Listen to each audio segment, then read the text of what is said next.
এত সুন্দর আমাদের ইমামুল পাক করতে পারে। সে হলো সৈয়দে রান্না করতো, কিন্তু সে আজকে শুক্রবার তো যায়নি, সৈয়দের রান্না রাঁধছে এখানে। এই যে গরুর মাংস,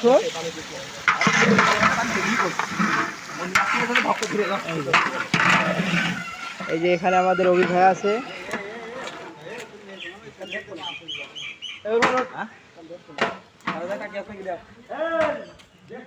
আমাদের এখানে ভাত রান্না আছে।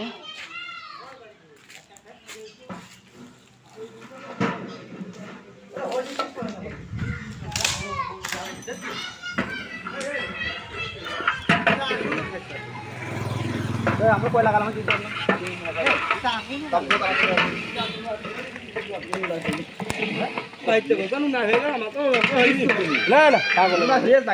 পানি দিয়ে দিবি এখন।